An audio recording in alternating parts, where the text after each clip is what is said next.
to order and ask Vicki if she'll please call roll. Mayor Pro Tem Bryant, Here. Commissioner Rowley, Here. Commissioner Madrid, Here. Commissioner Burns, Here. Randy Petty, Here. Jean Porter, George Jones, Here. and Cliff Martin. Here. Okay, we do have a quorum, and we'll drop down to number 3, which is approval of the minutes for December 15th. I don't believe those were emailed out, but hopefully everybody's got a copy of them. If you haven't had a chance to look them over, I'll entertain a motion to approve. Okay, Second. we have a motion and a second to approve.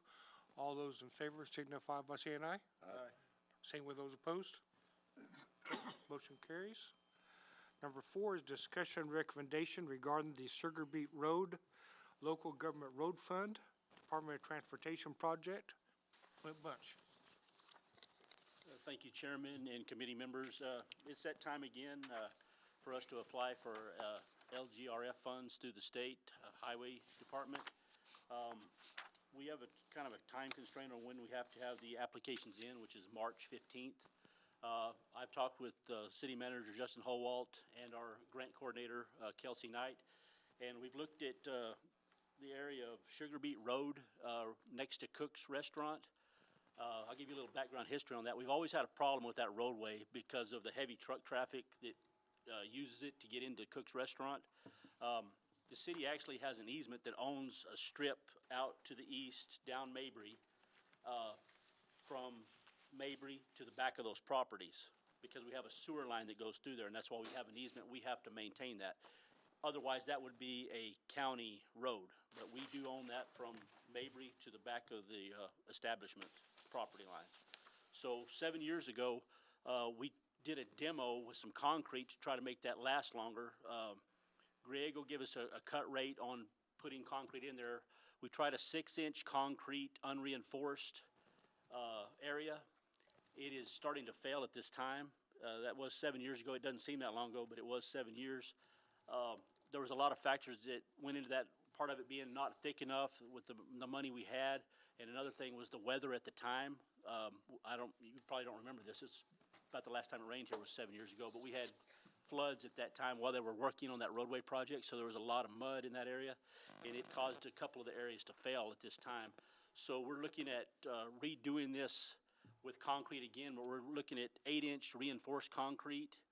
Griego has gave us a estimate. If you look at your sheets with the blue line on the top of it, the estimates at the time that I asked him for the whole project would be 8-inch reinforced concrete for the entire distance, and that comes up to $358,602. We would like to apply for the amount of $400,000 to the state, which would give us a 12% contingency plan, just in case the prices do go up. But I know they are going to go up, and that probably still won't be enough, but we want to make sure we don't over-apply and then get kicked out because we're asking for too much money. There is a 25% match on these LGRI funds that we will have to pay $100,000 out of our fund. At this time, we'll just plan on taking it out of the general fund. Any questions? Any questions for Clint? Question. Commissioner Madrid. 7 years ago, when we did that road, we said we were going to do that road so we wouldn't have any more problems with it. And here we are again because it failed. It's been failing for quite a while. It's not now that it failed. Right. Because I had a guy call me, he said, how come that's failing already? And that's been a while back, about 2 or 3 years ago. But when we did it 7 years ago, they said, we won't have any more problems with it. And here we are again. That was the plan, but best plans sometimes fail. Like I said, there's a lot of truck traffic. The weight of those trucks that go through there on a daily basis is enormous. And like I said, the other factors were weather at the time, which is uncontrollable while they were doing the project, and also the amount of funding we had at the time to only go with a demo of the 6-inch lift. We're just looking for ideas to try to make it where it lasts. I'd like to make it last my tenure, I can tell you that. It's been a headache since I've been here and I've been here 25 years, and that road has always been a headache on that section right there. Yeah, I remember when we did that also, and You know, it doesn't seem like it's been 7 years ago, but I know it's been an issue for a long time. You know, so the biggest problem is just the amount of traffic that's on it and the weight that's on that particular portion Yes, yes, and the time that it was done. right. That did factor into it. It was a mess whenever they were doing that construction over there. Okay, anybody have any other questions? No? Yeah, what we need from you is a recommendation that will be taken to the city commission. Then the commission will have to do a resolution that we put in the packet with the application. And submit it. Okay, so I make the motion that we take that to the city commission. Okay, do we have a second? Second. Okay, we have a second. All those in favor signify by saying aye. Aye. Any opposed?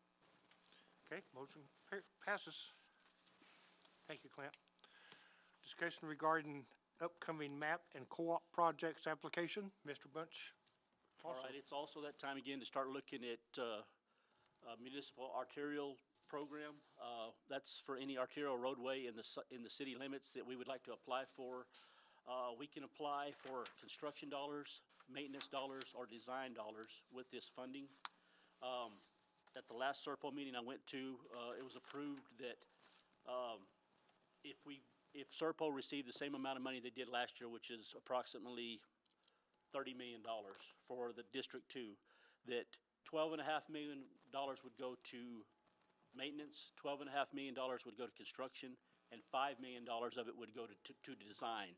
So we can apply for any one of those three through this MAP funding process. The next meeting that I'll have with SERPO will be March 31st, and that's when we'll decide a timeline on when to put these applications in and how it's going to be, the process will be hashed out. I guess Vicki made a map, and then Bill here also made a map, a larger one to look at. If you look at that, that shows the different roadways in the city and how they're classified. You'll see that we can apply for the principal arterial and minor arterial with these MAP funds. It's just an idea to people to start looking at where they might want these funds to go and what projects we might want to do.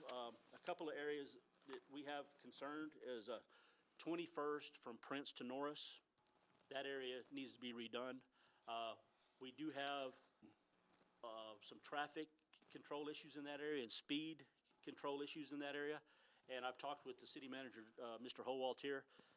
If we do that project and we deem that the one we do, we may do a geometric design difference on that project and maybe making that a 2-lane road with the center lane like we did on Norris and other things to help with the speeding and kind of control the flow of traffic better.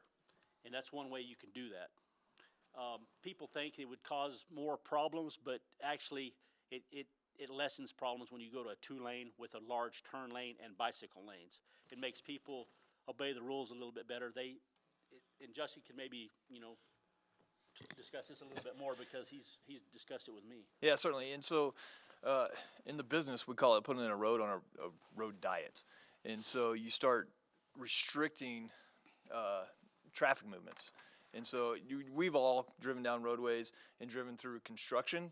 And when they start to put barriers next to that roadway or narrow that traffic lane, what do we instinctively do?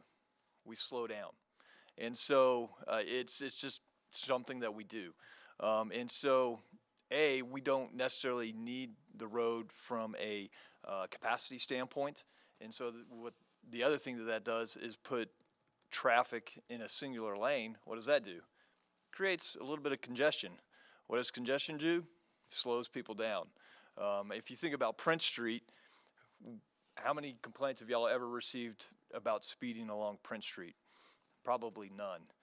Well, it's a pretty well-traveled roadway with lots of traffic and lots of congestion upon it and lots of turning movements, so everybody is instinctively slowed down to adjust for that. So that may be a consideration that we do for 21st Street. I know that we have received several complaints over the years. Since it is already a long straight roadway, we obviously can't do anything with the horizontal alignment of the roadway, which also helps in slowing people down, putting horizontal curves in roadways. will slow you down. Putting vertical curves in roadways will slow you down. Well, we're pretty flat, so it's kind of hard to build the vertical curves in there. And so then we start looking at other solutions.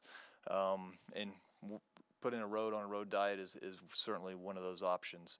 I mean, when we designed Norris north of the roundabout, from a capacity standpoint, we said we don't need 4 lanes of roadway on this particular section.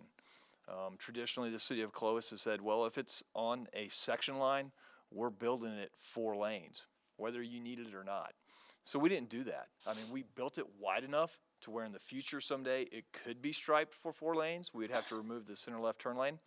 But, I mean, we built that close to 10 years ago, at least now, and it from a capacity standpoint works just fine. Same with Wilhite, from Norris to Prince Street. Same with Martin Luther King from Llano going south to 21st Street.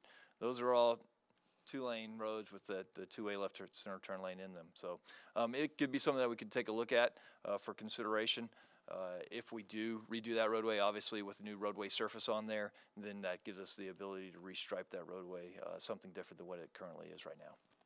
The concern I would have would be, that's a residential road more than it is, you know, north on Norris and all those other roads that we were talking about. What about the residents on there? The traffic then doubles on that single lane road, and residents getting in and out of their homes on that particular stretch of road could become difficult and at times dangerous, more so than it is right now. And certainly, and by having the center left turn lane in there, you're removing those folks that are trying to go against the flow, obviously, you're removing them out of the equation and allowing the through movements to go. Yes, they may have to sit a little bit longer to find a gap within the traffic. The right turns are still always going to be right turns. We really don't consider those, so it's your left turns, but once again, by removing them out of the flow of traffic, you've reduced conflicts. You've reduced somebody that is sitting in a through lane to make a left-hand turn, the potential to get rear-ended because they're stopped in a through lane while they're waiting on a gap. So there's definitely it may, with the congestion, it may reduce the number of gaps, but also a lot of the complaints that we receive regarding the speeding are from the residents that live along that area. What would be the process to make that decision? It's if we selected to go with this project, we could do a traffic study on there and look and get counts, and then we actually do traffic projections and look at what the highway. There's a highway capacity manual, HCM manual, and it tells you how many lanes you actually need. And then would that go to the city commission, or would? If we're making that drastic of a change, we'd probably have public meetings regarding it, actually, to make sure that everybody's well aware of what we're doing. The other thing that we would need to consider is, obviously, as you get closer to Prince, your traffic volumes do increase. And so it may be something that we look at from Sycamore going back east to Norris, and then we widen back out to the 4-lane section west of Sycamore. So it's just something we would have to look at on how we would implement it. Okay. Yeah, we could also probably alleviate that narrowing problem up there when you get closer to Prince, where it does narrow. It's 4-lane now, and some of those lanes are smaller than they need to be. If anybody's drove through there, they understand what I'm talking about. You get kind of close to your neighbor there. Well, And once again, when those lanes narrow at Sycamore, you slow down. You get less comfortable. Commissioner, This you project had a question? does go to shovel ready. Will you be widening any of it, like that area you're talking about? No, I think we could probably do it within the curb lines. I think it would, if we did that, it would naturally widen the lane in. Because you're moving 2 lanes and putting one back Correct. in. So it would naturally widen your driving lanes. Yeah. Hey, Commissioner Madrid, I believe you had a question? I was gonna say, if you put 4 lanes west of Sycamore and then 2 lanes that way, is that gonna cause confusion? No, we can drop lanes. So typically we like to do that at intersections. So if you were coming, say, eastbound, that outside lane would become a right turn lane only, similar to what it does at Norris currently. And so you would just drop those lanes at a signalized intersection. Going westbound, obviously, you'd go from a single lane into 2 lanes, so you can widen those out. And then you mentioned Prince, about people not speeding down Prince, but you forgot to mention that they go down Wallace and they speed through there. Well, and that's something else. I've been researching different ways on how to handle neighborhood speeding problems. And so the city of Albuquerque actually has a neighborhood traffic calming manual. And there's, once again, different strategies on how you design roadways within neighborhoods. Wide streets, people say a wide street is safer. Well, not necessarily so, because a wide street now makes people feel like they have plenty of room, they're going to speed. And so we say, well, that's going to give somebody a chance to slow down in case somebody runs out in the street or something. Well, let's hopefully not have them speeding through the neighborhood in the first place. And I can bring it to the next Public Works Committee, the different ways to do that. One scenario that we've looked at and we've talked about in the past is potentially putting roundabouts in our intersections. That's something that, we can put within the middle of that intersection. We're not going to impact the drainage because we're going to stay out of the curb line areas. That's going to force somebody, because they're going to have to make some sort of movement at that intersection and slow them down. And so if you had roundabouts at every one of your intersections within that subdivision, you're going to force people to slow down. So that could be a technique that we adopt or look at doing within our community. We've talked about it several times. You don't use stop signs as speed control. That's not something that we do. And so we got to find ways to go out there and look at things. Speed humps, we do have a speed hump policy. You have neighbors that want them, and then you start hearing trucks go over them or whatever. Then you got neighbors that don't want them to be there any longer, and so it ebbs and flows with the neighborhood. So that's something we can bring to you. I mean, it's even something that we could look at from a design standpoint for future subdivisions, saying this is how we want roundabouts at all your intersections. It's something to consider in any new subdivisions. They'd be required to put them in there instead of us having to go back and retrofit the existing ones. And I know you can't use stop signs for speed control, but back years ago, excuse me, we put in quite a few stop signs north of 21st Street in those residential areas, around Prairie View, Plains, Yucca, in that area. And it seems, and I think the big problem then was we had a lot of kids that were driving to school, and it was a problem in those intersections with wrecks and potential wrecks, accidents. And so we put up stop signs, and it seemed to help. I don't know if it helped with the speed, but it definitely took care of most of the accidents, And Mr. Chairman, and we're also it's on Wallace, correct? Or Gidding, we're going to be installing some of the speed control signs, the flashing ones. And so they seem to have worked on, where we've installed them on Eccles, we've had them installed on Manana, we've had them installed on Colonial Parkway. And so in this year's budget, Kevin Music actually put money in there to put signs along Gidding. So we're sending letters to the property owners, notifying them that we're going to be installing these signs within your yard, which is the city right away. So those will be going up here in And the near what parts future. of Gidding are we putting those? It's going to be north of 21st Street, Okay. south State, south of State. So right in that section. I think that'll help. I wasn't real sure how that was going to work, but the one on Manana, when you're going a little too fast and that red comes up and says you're going too fast, it gets your attention Yep, certainly does. real quick. And they're actually set up to where if you're going a certain speed, it just flashes at you. That way you can't say, oh, look how fast I'm going, and try and show that you're going 60 or whatever you're going. So we do set upper limits on them, and it'll start flashing. And then once you start to slow down, then it'll start telling you your speed again. Okay, any other questions? I'm interested in the numbers on 21st for that idea. I think it's a great idea, but I do think there's some study to be brought about, and like you said, the public hearings would be excellent. But I don't think we can make that kind of a thought process today, but study numbers, because there's a lot of traffic on that, and putting it down to single lane could really impact driveways and that type of thing. But the left turn lane is a great idea, and I think I'm interested. So I don't know how soon that has to happen.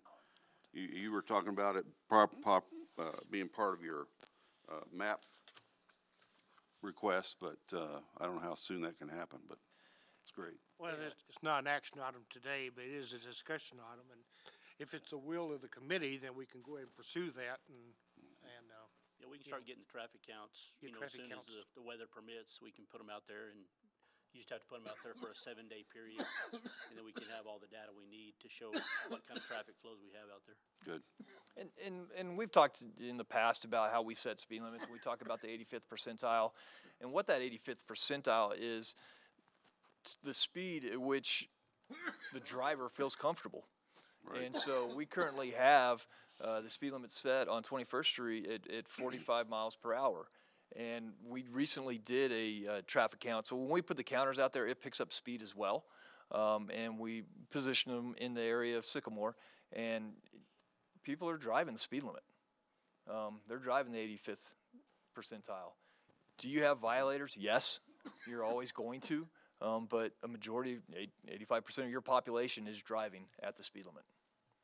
Which also doesn't warrant one of these flashing signs, right? Correct. I mean, it's, what are you getting their attention generally for? Right. I mean, you're trying to get them to slow down. Well, if they're driving the speed limit initially, we're just getting the That's few right. individuals. We do have one east of Norris, as we're transitioning from a rural area back into an urban area. And so you do, that one does catch a lot of people's attention. I know it catches my attention when I'm coming westbound back into town, of folks going fast. I mean, when we think about our potential roundabout project at Humphrey, you know, that too would definitely be a good transition from a rural section into an urban section. Absolutely. Any other questions for Mr. Howald or Mr. Bunch? No? Okay, I think we all agree to go ahead and move forward with the speed issue on 21st and look at that. We'll take a look at it, and once again, that's just one particular roadway, but take a look at your map when we come back next meeting. You know, there may be other projects out there, so we just kind of want y'all to start thinking about it. These are the eligible roads based off the NMDOT's roadway classification that we can apply for MAP funding for. Could you also maybe give us some thoughts on at the next meeting on, you were talking about Albuquerque speed control on their residential areas, maybe some of their ideas as to how to, you know, address that? Absolutely, I can certainly bring that in, and the FHWA has recommended. I actually randomly had done a continuing ed class on speed control, and so there's other resources out there, but I'll certainly bring those in. And I think that'd be good. Seems to be that most our speed problems, I know on arterial roads we have some issues, but seems to be on our residential roads that we have the biggest problem.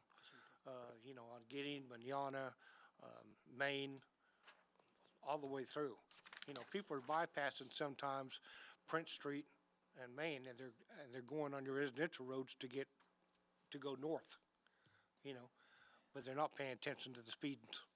That's correct, and that's is a negative side of having congestion. Is then you're going to force people to try to find alternative routes. Right. And since our residential streets are so easy to navigate, that's the natural fit for them to go. And so if we're wanting to keep them on the arterial roadways, which are designed for access, but also to move traffic, that's why they are so wide and we have that number of lanes. You know, it's something that we've looked at in the past, and we've discussed access management onto roadways. The more driveways you have along a particular roadway, you're going to create congestion because folks are trying to get access into all these individual properties, versus when you start combining some of those driveways, there's less access points, less turning movements that are occurring within that roadway, which allows for traffic to flow better. So, but I'll certainly be happy to bring in. Great. Well, we'll continue to move forward with that conversation at the next meeting. Thank you. Commissioner, if I may, I Yes. didn't want to steer anybody in the wrong direction or what, that was just one of the roadways, East 21st was. A couple of the other ones that I would like for you to look at that we have concerns with is, Manana between Prince and Main. That's another arterial that we could look at asking for funding for. Also, East Brady from Prince to Norris. That road was done the same time the Hull Street overpass was done. Yeah, 2009? Yep. Yeah, 2009. At that time, the commission asked us, well, we're gonna have to make that area thinner because we may need that money to go to the Hull Street overpass project. And they said, can you make that road last 4 years? Well, that was in 2009. So we made it last that long, and it's in need of some repairs, so we may look at that one also. Okay. I may have missed it, but what is the status on 7th Street, continuing that repair? That's coming up in the city update by Justin Howalt on the agenda.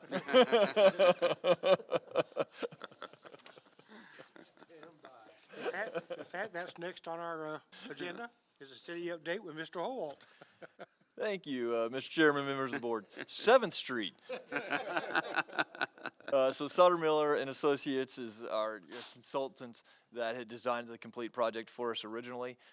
They are wrapping up the bid set of plans for us. They'll have that completed towards the end of this month, early next month, and then we'll be going out to bid for that particular project. So hoping to start construction so we'll start construction probably May, June timeframe by the time we receive bids, go through the bids, get it to the commission, et cetera, and get notice to proceed issued. So we're looking forward to getting that project going, obviously much needed. And that is a particular roadway where we are going from 4 lanes down to 3 lanes. So it'll be a great example of what we could potentially do elsewhere in the community. And I mean, 7th Street has been a 4-lane roadway west of Prince Street for as long as I can remember. So like I said, that's a particular roadway where we did look at the capacity and determine that we don't need all these lanes out here. So it's allowing us to put that 2-way left turn lane in there, 2 through lanes plus bike lanes. So the end of this month, beginning of next month, we'll be going out to bid on that particular project. If you recall, we received funding for North Street as well as the roundabouts to make those improvements. We're wrapping up the design on that project as well. Chad Leidick is doing that for us, and so we'll be, I don't have the exact schedule, but we'll be going out to bid on that particular project here pretty soon too.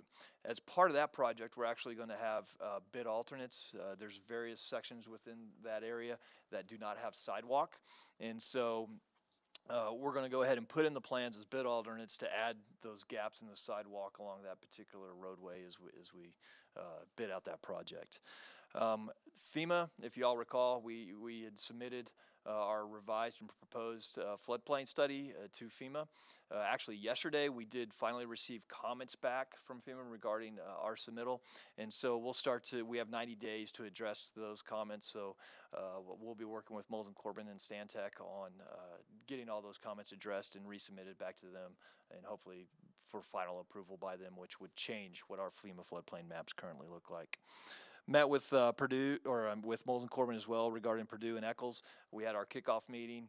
They've scheduled their surveyors to come in closer towards summertime when they had availability to start working on the survey for that particular drainage project, and that's where we would install a storm drain along Purdue Street and take it down Eccles to eventually to Dennis Chavez Park and into the lake, to where we can address some of the flooding issues that are currently occurring within that area.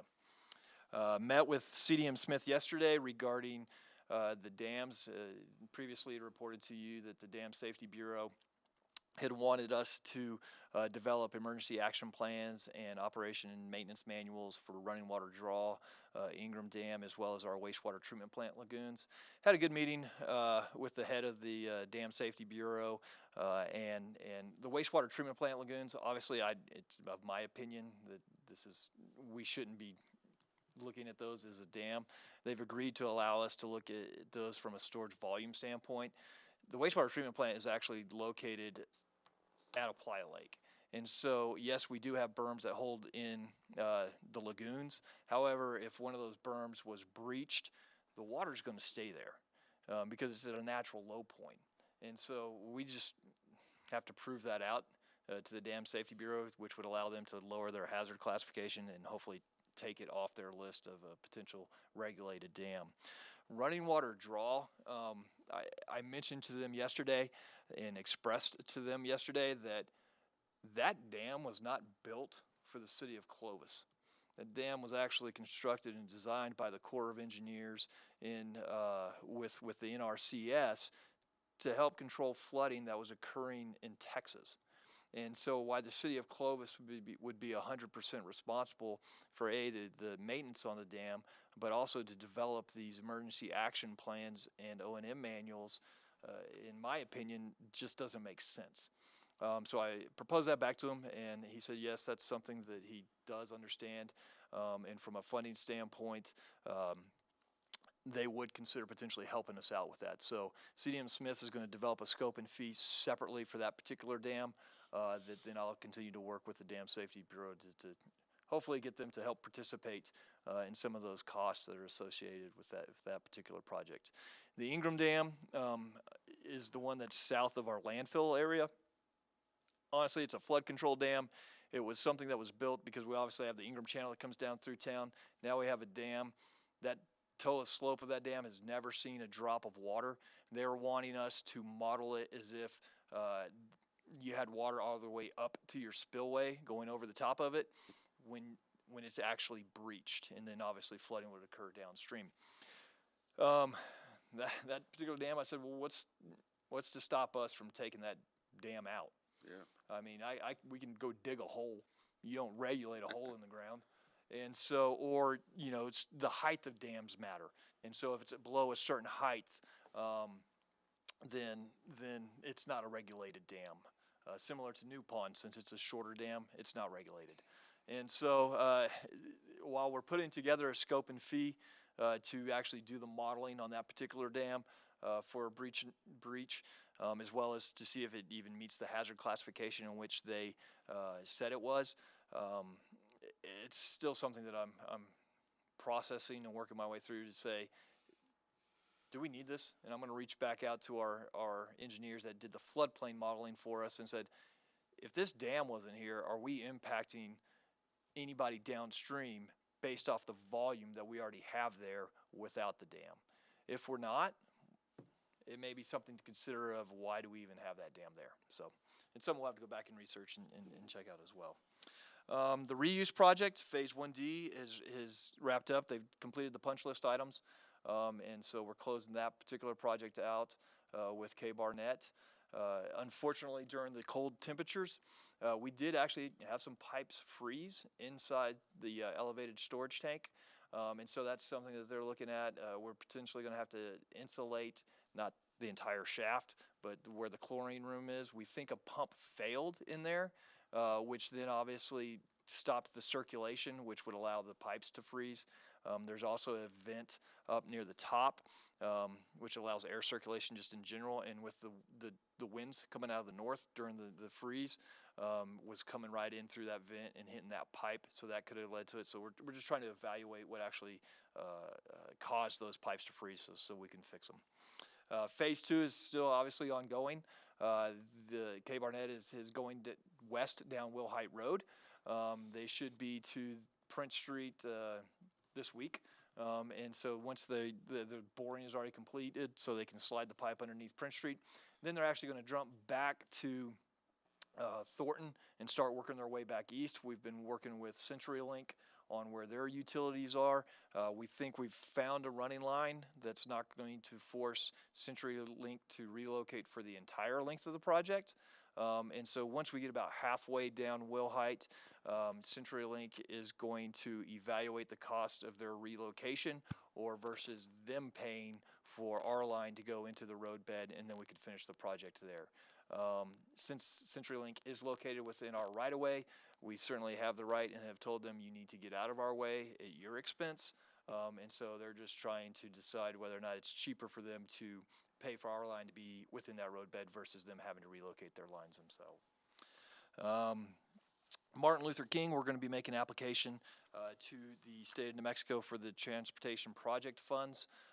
Those are the funds that we actually received for North Street.